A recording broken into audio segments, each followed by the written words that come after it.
성경 봉독하겠습니다. 마가복음 12장 1절에서 11절까지입니다.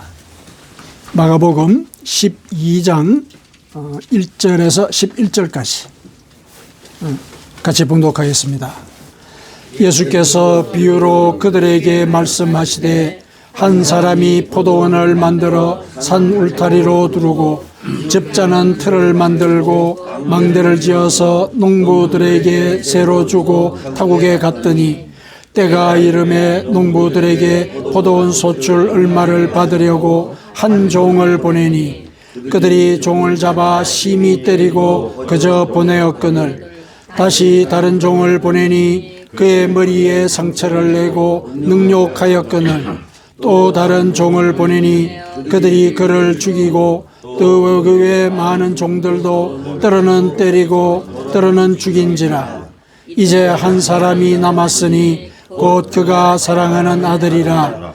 최후로 이를 보내며 이르되 내 아들은 존대하리라 하였더니 그 농부들이 서로 말하되 이는 상속자니 자 죽이자. 그러면 그 유산이 우리 것이 되리라 하고 이에 잡아 죽여 포도원 밖에 내던졌느니라. 포도원 주인이 어떻게 하겠느냐. 와서 그 농부들을 진멸하고 포도원을 다른 사람에게 주리라. 너희가 성경에 건축자들이 버린 돌이 모퉁이의 머릿돌이 되었나니 이것은 주로 말미암아 된 것이요 우리의 눈에 놀랍도다 함을 읽어보지도 못하였느냐 하시니라. 아멘. 자, 우리가 계속 예수님의 비유의 말씀을 같이 묵상하면서 생명의 메시지를 나누고 있습니다. 오늘은 이 본문에 나와 있는 이 비유를 가지고 우리의 그 일상 삶 속에서 우리가 고질적인 어떤 생각들, 나의 옳음이죠. 사실은 고질이라고 하는 것이 내가 옳다고 생각하는 어떤 그런 경향이죠. 그런 고질적인 생각들, 이런 것들을 하나님 앞에서 고치지 않으면은 하나님께서 이 비유 속에서 포도원 주인처럼 하실 것이다. 포도원 주인처럼 하실 것이다. 그러니까 끝에 이제 그 농부들을 진멸하는 이런 이제 그 메시지를 주시는 거죠. 이제 그런 뜻을 우리가 같이 살펴봤으면 좋겠습니다. 이 비유에 나오는 내용들은 우리가 같이 읽었듯이 이제 포도원 주인이 이제 포도원을 만들었죠. 근데 포도원을 대충 만든 게 아니고 산 울타리로 두르고, 이제 산 울타리라는 게 이제 뭐 사철나무나 이런 것들을 심어가지고 살아있는 나무로 울타리를 만들었다는 얘기죠. 아주 이제 예쁘게 만들었다는 얘기, 정성을 들여서. 그리고 접자는 틀도 만들고 망대도 지었단 말이죠. 아주 정교하게 포도원을 지었습니다. 그리고 농부들에게 세를 주고 타국에 갔다. 이렇게 얘기했죠. 그러고 난 뒤에 이제 일정 시간이 지난 뒤에 소출을 받으려고 이제 종들을 보냈는데 농부들이 이 종들을 능욕하고 심지어 누군가는 죽이기도 하고 그래서 마지막에 포도원 주인이 자기 아들을 보내면은 이들이 말을 들을 것이다 생각을 하고 아들을 보냈다. 그죠? 그랬는데 농부들이 아들이 왔다. 제가 상속자니까 저를 죽이면은 이 포도원이 우리 것이 될 것이다. 그래서 아들도 죽였다. 이렇게 되는 거죠. 그랬을 때 이제 예수님께서 얘기를 하시죠. 이렇게 내가 너희들에게 비유를 들려준 의도는 하고 하신 게 이제 뒤에 나온 말씀이에요. 그 의도가 뭐냐. 그죠? 포도원 주인이 어떻게 하겠느냐. 그 농부들을 진멸하고 포도원을 다른 사람에게 주리라. 이거는 이제 일반적으로 우리가 논리적으로 생각할 때 이렇게 판단할 건데 이러한 비유의 핵심 메시지는 10절하고 11절인 거예요. 그러니까 이 비유의 메시지를 10절하고 11절에 맞도록 해석하라고 예수님께서 일러주신 거거든요. 그러니까 10절하고 11절이 뭐냐면은 너희가 성경에 건축자들이 버린 돌이 모퉁이의 머릿돌이 되었나니 이것은 하나님으로 말미암아 된 것이다. 우리 눈에 놀랍도다. 이 말을 읽어보지 못했느냐. 이렇게 얘기를 하시고 그 비유를 마치셨거든요. 그러니까 이 비유의 의미가 10절하고 11절 이게 시편 118편에 나오는 말씀인데 이 말씀을 핵심으로 삼아서 이 비유의 의미를 이해하라는 얘기죠. 근데 잘 이렇게 연결이 잘 안 되죠. 잘 안 되는데 그러면 이제 전체 이 비유에서 상징적인 의미를 먼저 살펴보고 어떤 배경에서 이 말씀을 하셨을까 이제 그런 걸 따져보면은 조금 이해가 될 수가 있을 겁니다. 비유를 하시는 이 말씀은 여기에 포도원 주인은 하나님을 가리키는 거죠. 포도원 주인은 하나님을 가리켜요.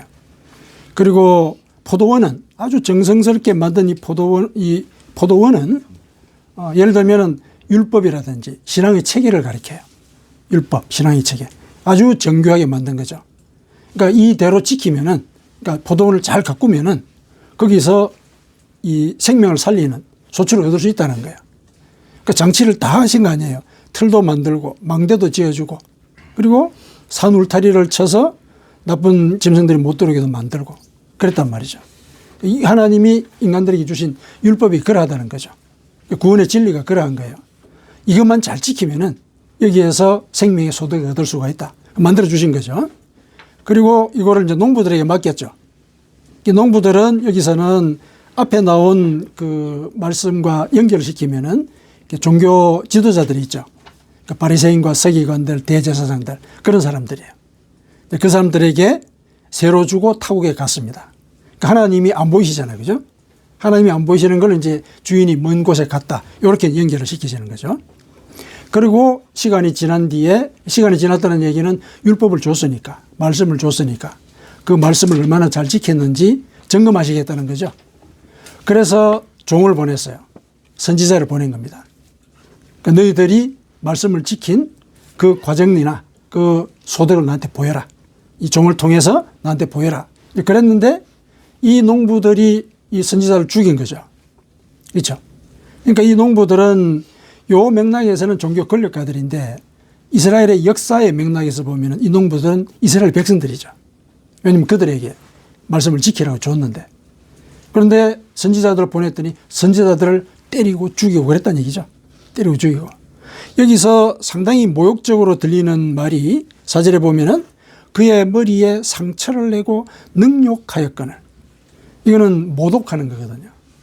모독하는 거죠. 그러니까 하나님의 뜻을 모독하는 거예요. 선지자를 모독한 것이. 그죠? 이제 그런 뜻이 되는 거죠. 그러니까 실은 예를 들어서 죽는 것도 큰일이긴 하지만은 모독한 이 느낌, 그죠? 모독당한 그 기분은 평생 간단 말이죠. 해소가 안 되면. 이걸 이제 하나님께 했다는 얘기, 이스라엘 백성들이. 그리고 이제 예수님 당시에는 종교 권력가들이 그랬다는 얘기죠. 종교 권력가들이. 그래서 선지자들을 다 보냈는데 다 그런 식으로 했다는 거죠. 이거는 이제 예수님께서도 얘기하지 않았습니까? 이 마태복음 23장에 보면 이제 그 질타하시는 말씀이 있죠.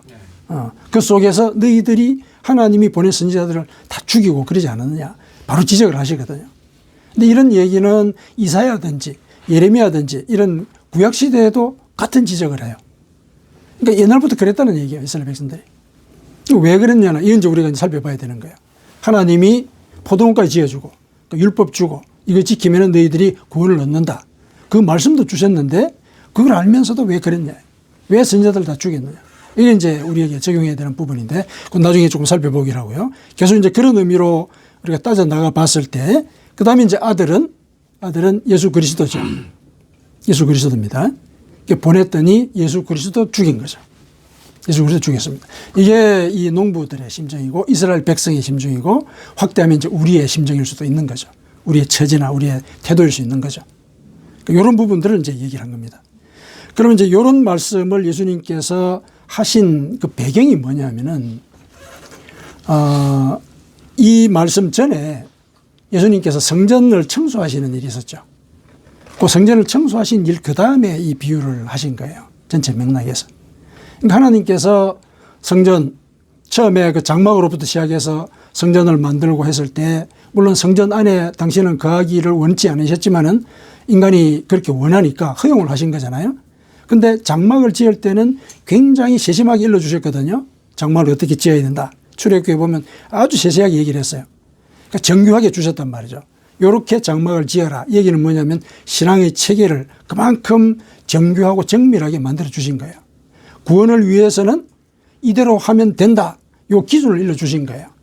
그 성막을 지을 때 아주 자세히 일러주신 그 의도가 그런 상징적인 의미가 있는 거죠. 그렇게 했거든요. 그랬는데 이게 예수님 당시에 오면 이 성전이 어떻게 됩니까? 강도의 소굴이다 이렇게 돼버렸죠. 재물을 사고 팔고 하는 그런 상태가 돼버린 거죠. 재물을 사고 팔고 하는 그런 단계가 되니까 예수님께서 청소를 하신 거죠. 청소를 하셨죠. 근데 강도의 소굴을 만들었다는 얘기가 뭐냐면은 결국은 이 농부들이 한 일과 똑같은 거예요. 농부들이 한 일과. 농부들이 포도원을 훼손해서 자기 것으로 만들려고 하는 거. 이거는 분명히 주인의 뜻에 의해서 주인의 뜻을 확장하고 성장시키는 그런 의도로 이 포도원을 만들어 놨는데 농부들은 그 주인의 뜻을 자기의 뜻으로 만들어 버리려는 그런 시도를 한 거죠. 성전을 그렇게 만들었다는 얘기예요. 예수님께서. 그 지적을 그렇게 하신 거죠. 그 당시 종교 권력가들이. 그러면 이제 종교 권력가들은 할 말은 있어요. 왜냐하면은 성전에서 재물을 사고 파는 거 율법에 허용해 놨거든요. 신명기에 보면 율법에 허용이 되어 있습니다. 먼 데서 올 때 재물을 들고 오는 거는 여러 가지로 어렵다. 돈을 갖고 와라. 그리고 돈을 가지고 와서 재물을 사서 성전 근처에서 재물을 사서 이 제사를 드려라. 허용을 했거든요. 그러니까 그렇게 허용된 것이 율법에 있단 말이에요. 그래서 그렇게 했거든요. 그러면은 이 사람들은 예수님에 대해서 반격을 할 수가 있는 거예요. 반격을 할 수가 있죠. 그래서 이렇게 묻잖아요. 종교 지도자들이 예수님께 너는 무슨 권위로 이런 일을 하느냐? 응? 우리는 율법에 따라서 이대로 한 것뿐이다. 예를 들면 이런 거예요. 율법에 따라서 재물을 성전에서 사고 팔고 했다. 근데 너는 무슨 권위로 뭐에 근거해서 이 사람들을 내쫓고 상을 얻고 그랬냐? 이렇게 얘기한 거죠. 그랬더니 이제 예수님께서 거기에 대해서 즉답은 하지 않으셨죠. 즉답은 하지 않으시고 그러면은 내가 이 질문을 할게. 그러면 그 질문에 대해서 답을 하면은 내가 얘기해 주겠다. 이렇게 얘기했죠. 그러면서 요한의 세례가 하늘로부터 온 것이냐 사람에게서부터 온 것이냐 여기에 대해서 답을 하라. 이렇게 이제 다른 질문을 했죠. 그랬더니 이 사람들이 답을 못 하죠. 왜냐하면은 세례 요한의 그 세례가 하늘로부터 온 것이다. 그러면은 요한이 예수님을 경배하지 않았습니까? 경배했거든요. 그러면은 이분을 이 하나님의 아들로서 이 사람들도 경배를 해야죠. 근데 안 하고 있잖아요. 죽이려고 하고 있잖아요. 그게 이제 말이 안 되는 거죠. 그러면은 요한의 세례가 예를 들어서 사람으로부터 온 거다. 그러면은 그냥 일종의 선각자로 본다는 얘기 아니에요. 그 당시 사회에 이렇게 교정을 외치는 선각자로 본다는 얘기거든요. 그러면은 실제로 요한은 하나님이 보낸 선지자라고 사람들이 알고 있단 말이에요. 알고 있거든요.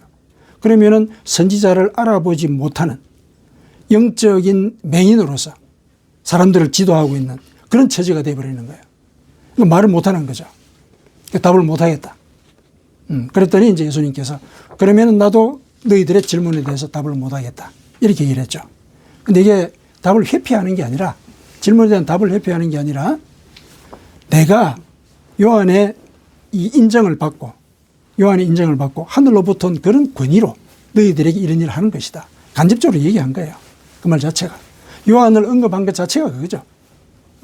답을 하신 거예요. 사실상. 그런데 논란을 피하기 위해서 질문을 다시 함으로 해가지고 그 상황에서는 반격을 하지 못하도록 만드셨지만은 실제로는 답을 하신 거거든요. 예수님 당시에 이제 그런 상황이 벌어지고 있는 거기에 빗대서 이 얘기를 하신 거죠. 예수님께서 성전을 청소하신 거는 포도원 주인이 포도원을 이제 갈아엎는 거죠. 포도원의 시스템을 바꾸는 거잖아요. 이게 예를 들면은 농부들이 예를 들어서 이렇게 자기 마음대로 자기 옳다는 생각대로 이 포도원을 이제 운영을 하려고 하고 소유권을 짊어지려고 했을 때 그걸 뒤집는 거죠. 그걸 뒤집는 거죠. 새롭게 판을 짜는 거죠. 역전시키는 거죠. 그게 바로 예수님께서 일러주신 이 말씀하고 연결이 되는 거란 말이죠. 건축자들이 버린 돌, 이게 모퉁이의 머릿돌이 되도록 하나님께서 하셨다. 그 얘기가 이제 건축자들이 버린 돌이라고 하는 것은 뭐냐면 건축자는 여기서는 농부하고 같은 입장이죠. 농부하고 같은 입장이죠. 그러니까 이 건축자들이 자기들의 어떤 신학적인 프레임이라든지 자기들의 목적에 맞지 않는다라고 예수님을 생각한 거죠. 이 포도원 주인의 아들을 갖다가 예를 들면 이제 그렇게 봤다는 거죠. 그래서 버렸다는 얘기예요. 죽여서 버렸다는 얘기죠. 그런데 그를 성전의 모퉁이 돌로 삼으셨다. 역전을 시킨 거. 그래서 포도원 주인이 이런 벌을 내리는 이런 과정들은 실은 벌 자체에 핵심이 있는 것이 아니라 하나님은 이렇게 당신의 뜻을 도로 세우고자 하신다는 것. 그걸 이제 일러주고 있다는 걸 우리가 기억할 필요가 있습니다. 하나님은 당신의 뜻이 훼손되는 것, 그거를 그대로 내버려 두지 아니하시고 당신이 역전을 시켜서 질서를 회복하신다. 그것에 하나의 예를 들면은 그 인간적인 표현이 예수님이 성전을 청소하신 거란 말이죠. 인간의 어떤 의로움 때문에 성전을 강도의 소굴로 만들었단 말이죠. 그걸 역전해서 뭐로 만드셨다고요? 기도하는 집, 만인이 기도하는 집으로 만드신 거죠. 예수님께서 성전을 청소하시면서 하신 말씀이 그거 아닙니까? 나의 성전은, 하나님의 성전은 만인이 기도하는 집이라 일컬음을 받을 것이라 그랬는데 너희들은 강도의 소굴을 만들었다. 이렇게 얘기하잖아요. 그러니까 강도의 소굴인 거예요, 지금은. 왜냐하면 재물을 사고 팔고 할 때 재물만 온전히 사고 파는 게 아니고 거기에 웃돈을 얹어서 팔고 뇌물을 주고 이 타락을 한 거예요. 그 시스템 자체가. 그러니까 강도의 소굴이라고 얘기를 한 거거든요.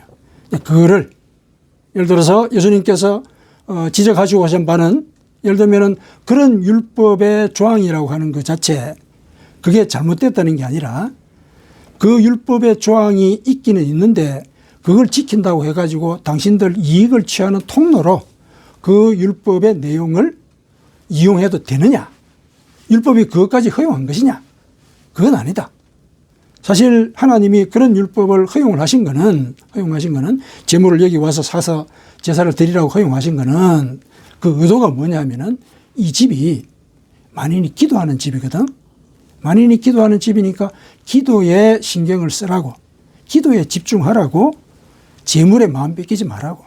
그래서 그런 율법을 보여준 것이지 그 율법을 이용해 가지고 오히려 재산을 탐하고 권력을 취하려고 하는 그런 식으로 너희들이 그 율법의 정신을 어겼다는 거예요. 그걸 바꾸신 거죠.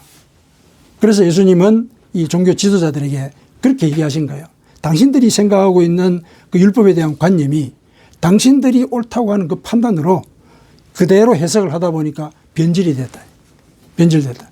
그건 청소 대상이다. 진리의 입장에서는. 그래서 이제 그거를 갈아엎으신 거죠. 갈아엎으시고 이 성전은 만인이 기도하는 집이다. 그 정신을 지켜야 된다. 그 뒤에도 예수님께서 그들에 대해서 질타하지 않습니까? 너희들은 저 근체와 화채, 식물들이죠. 나물들이에요, 나물들. 그것이 얼마간 소출이 있으면 거기에 대해서도 11조를 바치고 그러면서 율법을 다 지키는데 정작 그 율법의 정신인 이 믿음과 그다음에 정의와 긍휼을 버렸다. 그 정신을 버렸다 그런 거죠. 그걸 이제 지적을 하시는 거죠. 그래서 이 종교 지도자들의 그 당시에 그 율법을 대하는 행태나 그다음 신앙에 대한 태도 그게 잘못되었다는 거. 그게 이 농부들과 같다는 거. 그걸 이제 일러주신 것이죠. 그래서 그거를 너희들은 고쳐야 된다. 그걸 고쳐야 된다. 사실은 내가 그 일을 위해서 왔다. 여기에 포도원 주인의 아들은 바로 나다. 나다. 그러니까 건축자들이 버린 돌이라는 것은 너희들이 나를 죽일 거라는 거죠. 건축자들이 버렸다는 건 이제 죽였다는 얘기잖아요. 쓸모를 없애버렸다는 얘기니까. 너희들이 나를 죽일 것이다. 나는 그거 알고 있다. 그 얘기를 사실은 돌려서 일러주신 것이죠. 돌려서 이제 말씀을 하신 거예요. 그렇게 해서 나의 이 사역들은 너희들이 그대로부터 때려왔던 그런 고질적인 그런 태도. 자기가 생각하면은 옳다고 믿고 그 옳음을 하나님의 말씀에 비춰보아서 이렇게 숙고하지 않고 그냥 옳다는 그 생각만을 갖고 살아가는 거. 그게 신앙에서는 하나의 큰 그 오염원이 되는 것이다. 그걸 얘기하고 계신 것이죠.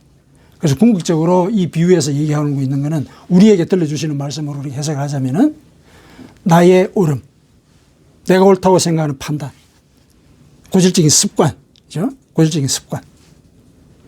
이게 이제 문제라는 거죠. 근데 보십시오. 만일에 우리가 어떤 고질적인 습관이 있다고 생각해 보세요. 근데 그걸 스스로 고칠 수가 있겠습니까? 고질적인 습관을. 안 되죠. 내가 못 고치고 내가 그게 고질적이라고 생각하지 못하기 때문에 고질이 된 거잖아요.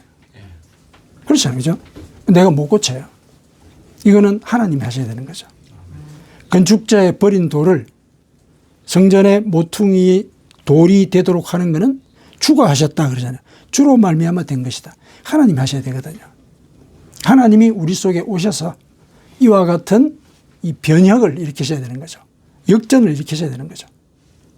우리가 역전의 하나님 그러면은 이제 우리의 처지나 상태를 공고한 데서 이제 해방되는 대로 옮겨주시는 그런 모습으로만 많이 이해를 하는데, 역전의 하나님은 당신의 뜻에 대해서도 그렇게 역전을 하시는 거죠. 우리 속에 하나님을 알고는 있는데 알고 있다면은 그 알을 기반으로 해서 하나님께 영광을 돌리고 감사할 수 있어야 되는데, 그러지 못하는 그런 모습들이 있는 거죠. 그게 하나님을 알지만은 나의 오름, 나의 고집, 나의 고질적인 생각의 습관, 태도, 이런 것들이 이제 그걸 그렇게 훼손하고 막는 거거든요. 그거를 하나님은 고쳐주시는 거예요. 그걸 고쳐주시는 거죠. 그러면 어떻게 고치느냐? 어떻게 하나님이 내 속에서 그걸 고치시냐? 여기에 비유에 따르면은 하나님의 아들을 보내신다 그랬잖아요. 하나님 아들을.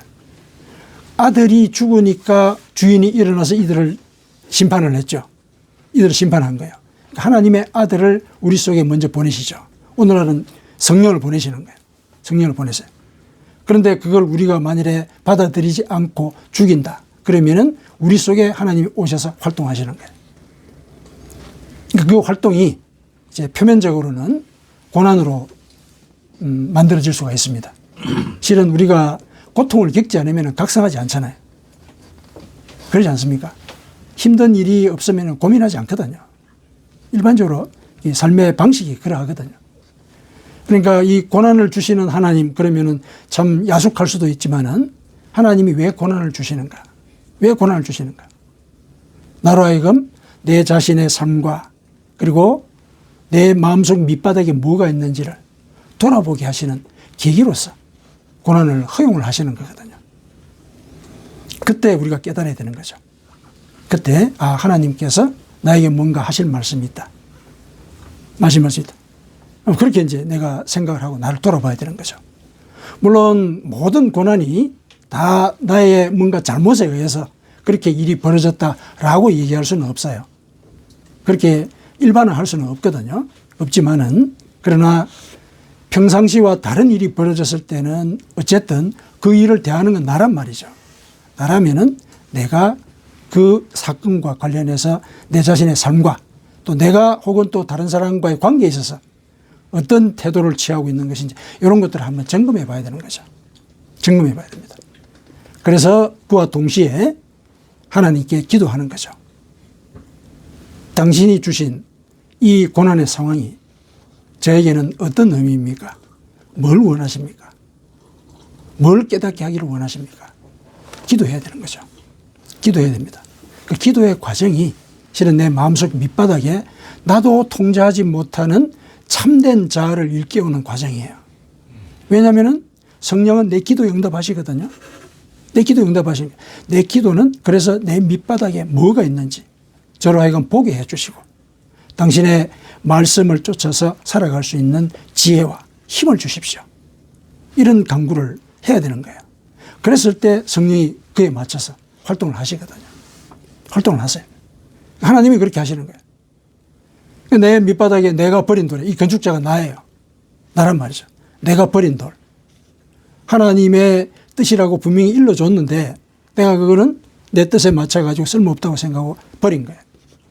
그거를 내 삶의 밑받침이 되는 모퉁이 돌이 되게 하시는 것은 하나님이시거든요. 하나님께 간구해야죠. 내가 나를 못 고친다 그랬잖아요. 하나님이 내 속에 오셔서 역사하실 때 내가 말씀을 쫓아서 나를 변화시키는 노력에 조금 더 동반하는 그런 역할을 할 수 있는 거죠. 그 일을 우리가 해 나가는 것이죠.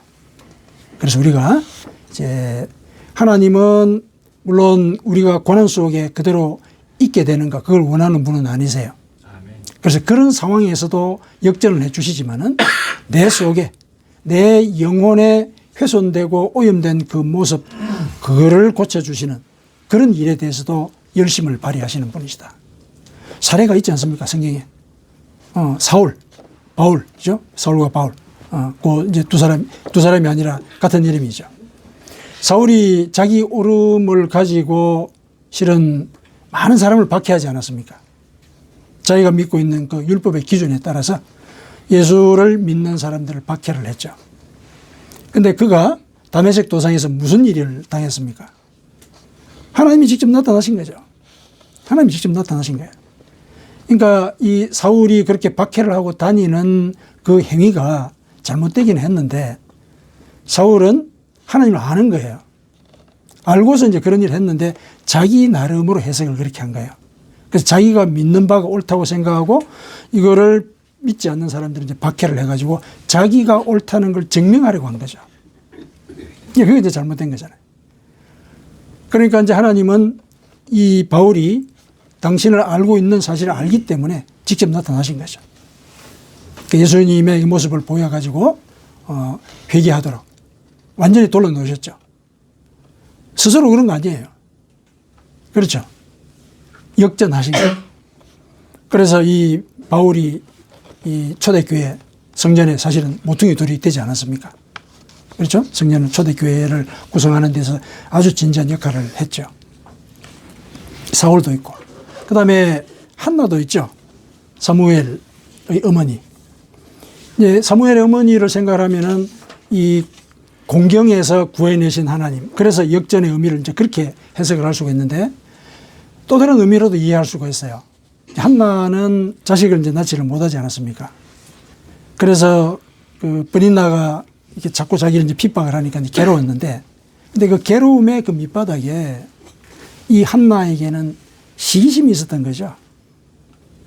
아주 치를 뜰 정도의 시기심에 사로잡혀 있었던 거라고 우리가 볼 수도 있는 거예요. 그 한나의 그 반응을 보면. 시기심이라는 게 뭡니까? 내가 기준인 거예요. 내 기준이 왜 안 통하냐 이거죠. 내 기준이. 저 사람한테는 일이 되는데 왜 난 안 되느냐. 내 기준은 왜 안 먹히느냐. 그게 시기심인 거죠. 시기심이라는 게 결국 그 밑바닥은 내가 옳다는 거 아니에요. 내가 옳다는 거. 거기에 사로잡혀 있었던 거예요. 그런데 성전에 가서 자기 스스로 이제 고민을 하고 기도를 한 거죠. 오해를 받으면서 술 취한 여자라고 오해를 받을 정도로 간절하게 기도를 한 거죠. 이 시기심이 그녀에게는 기도의 동력이고 또 자기의 자존심을 상하게 만든 고난의 현장이죠. 고난의 현장이죠. 그래서 그 고난을 받아들이면서 자기를 돌아본 거죠. 실은 이 한나의 기도를 이렇게 가만히 살펴보면은 역전의 하나님에 대해서 찬양을 하고는 있는데 그 찬양의 밑바닥에는 내 속에 깔려있던 이 교만했던 마음들. 왜냐하면 거기에 보면 이제 이 교만한 자들을 이렇게 낮추시고 하는 이런 내용들이 나와요. 그 말은 자기의 오름에 의해서 그동안 자기가 교만했던 것을 회개하는 것으로도 읽을 수가 있습니다. 회개하는 걸 읽을 수 있어요. 그 속에서.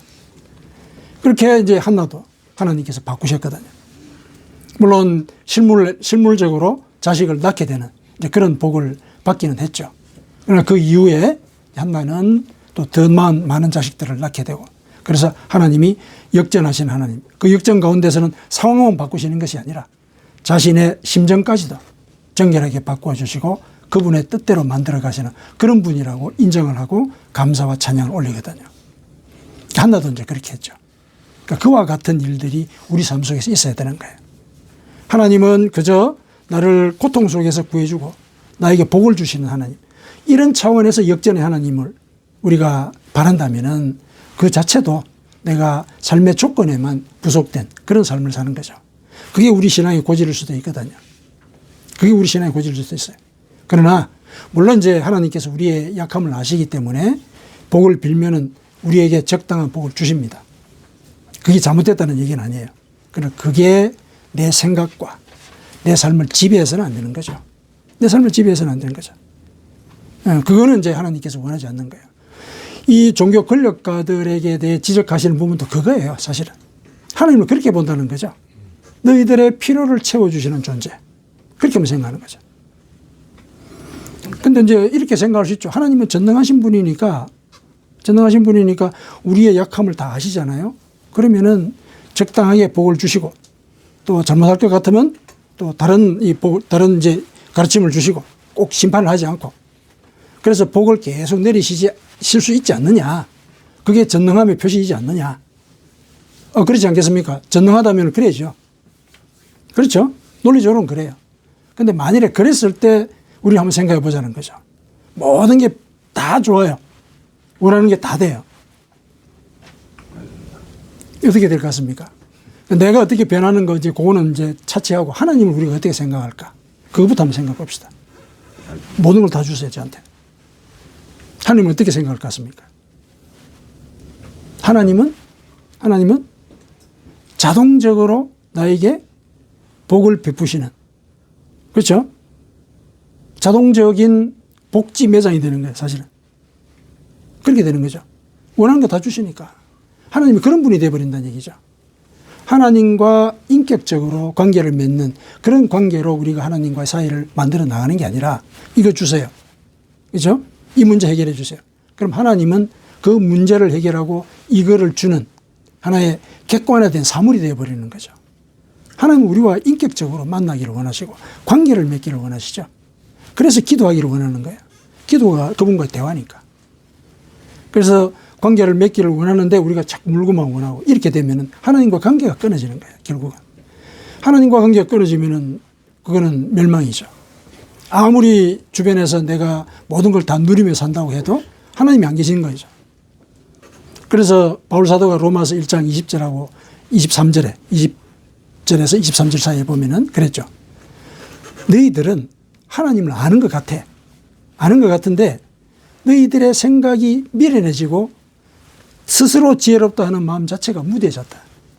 그래서 너희들의 생각을 이렇게 우상으로 만들고 그 생각 속에서 하나님도 우상으로 만들더라. 새나 사람의 모습이나 짐승이나 동물의 모습으로 하나님을 만들었다. 이렇게 얘기를 하거든요. 그러니까 스스로 지혜롭게 여기는 그 마음이 문제다.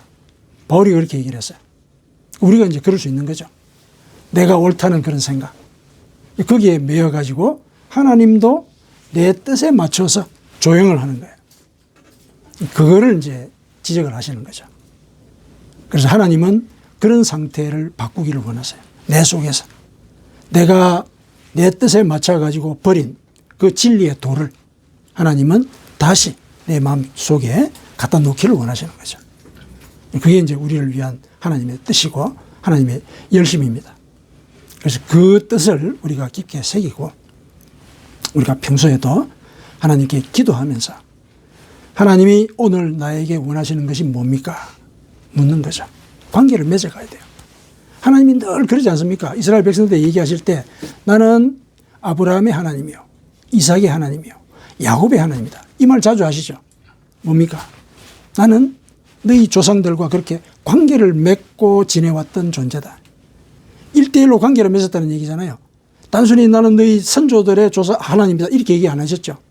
나는 아브라함의 하나님이고 이삭의 하나님이고 야곱의 하나님이다. 나는 그들과 1대1로 역사를 만들어 온 그런 하나님이듯이 너희들과도 1대1로 역사를 만들고 싶다. 그 말을 사실상 선포한 거거든요. 이스라엘 백성들에게. 당신을 소개하는 그 말씀 속에 그런 의미가 들어있는 것이죠. 하나님 지금 저에게도 그렇게 얘기하시는 거죠. 나는 이인기의 하나님. 저한테 그렇게 얘기하시는 거죠. 나는 너희 하나님이다. 그런 관계 속에서 역사를 만들어 나가면서 인격적인 관계를 이어나갈 때 그게 나만의 신앙이고 나만이 진심으로 하나님께 올릴 수 있는 찬양의 내용이 될 수 있는 거거든요. 하나님은 그걸 원하세요. 오늘 하나님께서 과연 내 이름을 부르시면서 너에게 나와 1대1로 나만 은밀하게 너와 나만 은밀하게 이 관계를 이어나가자. 실은 이런 초청을 매일 하시거든요. 매일 하십니다. 그 초청을 들을 수 있어야 됩니다. 기도하면 됩니다. 기도하고 저에게 당신의 뜻을 일러주십시오. 그래서 그 기도에서 하나님께서 원하시는 대로 살도록 다짐을 하고 또 말씀을 읽으면서 내 삶을 거기에 견주어서 바꿔 나가고 그 과정이 그분과 인격적인 관계를 이어나가는, 그래서 내 삶뿐만 아니라 내가 속하는 공동체에서 내 자신이 신앙의 모퉁이돌이 되는 그런 경로가 되는 것입니다. 아멘.